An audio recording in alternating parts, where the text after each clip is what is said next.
저희는 신혼부부로서 2018년 8월경 서울에 소재한 도심형 생활주택 60세대 규모의 한 세대 약 12평 규모를 계약하고 보증금 2억 5천만 원을 주고 입주 후 주민등록을 마치고 확정일자를 받았습니다. 그런데 두 달 후인 2018년 10월경 임대인이 갑자기 사망하면서 임대인이 처가 가정법원에 한정승인을 신청하고 이후 서울회생법원에 상속재산 파산 신청을 하였습니다.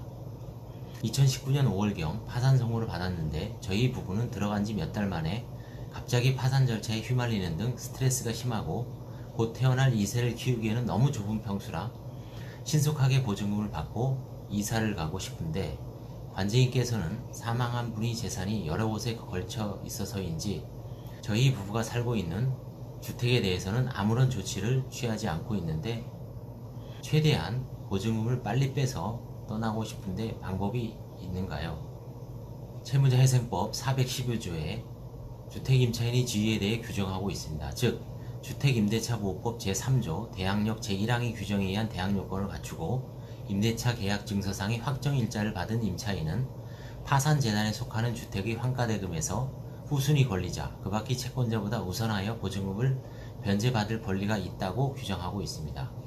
따라서 관제인이 주택을 이미 매각하거나 형식적 경매를 통해 매각할 때 권리가 보호되므로 크게 걱정할 일은 아닙니다만 시간이 지체되고 있으므로 법원 내지 관제인에게 다음과 같은 경로로 의견서를 제출해 보시기 바랍니다. 아울러 주택 임차인에게는 경매 신청권이 없다는 것은 파산 절차를 떠나 확립된 견해이나 아래에서 보듯이 관제인에게 경매를 요구할 권리는 있다고 할 것입니다.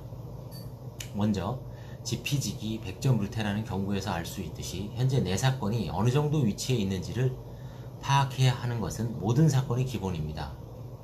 현재 상담하면서 파악하기로는 관제인은 임의 매각을 위한 대법원 회생파산 자산 매각 사이트에 공고를 하지 않았고 경매도 신청하지 않은 채로 5개월이 지난 시점이므로 아래와 같은 절차를 밟아보시기 바랍니다. 소송기록 열람 복사 신청을 해서 관제인이 제1회 보고서, 제2회 보고서를 복사하시기 바랍니다. 그러면 전체적인 관제인의 한가 의무의 방향이 나오고 지체되는 사유, 한가물이 과다인지 여러 소재지에 난립되어 있는지 권리관계가 복잡해서인지 등을 파악할 수 있고 여기에 대해서 잘 모른다면 법률 전문가의 자문을 다시 받아야 합니다. 사안에서는 도심형 생활주택의 6세대의 권리관계가 상이하므로 귀화부부처럼 근저당이 전혀 설정되지 않은 부동산부터 일부 부동산은 근저당권자가 경매를 진행하는 부동산들은 신탁회사에 신탁된 죄로 신탁회사와 관제인이 업무를 조율해야 하는 등의 사유로 업무가 지체되고 있는 것으로 보입니다. 귀화부부의 부동산만이라도 신속하게 단독으로 경매를 해달라 관제인에게 요청해 보시기 바랍니다.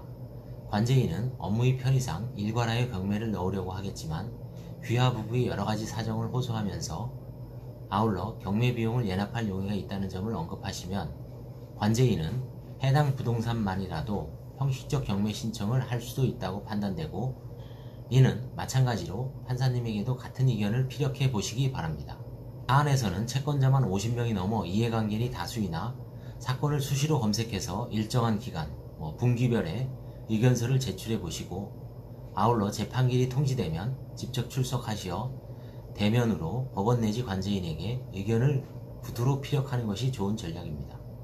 만약 임대인이 사망하지 않았다면 현재 귀화부부는 임대체약 기간이 1년이 지난 시점이므로 어차피 2년을 살 각오로 들어왔으므로 남은 1년 동안 관제인에게 형식적 경매 신청을 하도록 요청하고 관제인이 이에 응한다면 내년 봄 정도에는 경매가 종결되어 임대차 보증금을 회수하여 이사를 갈 수 있을 것입니다.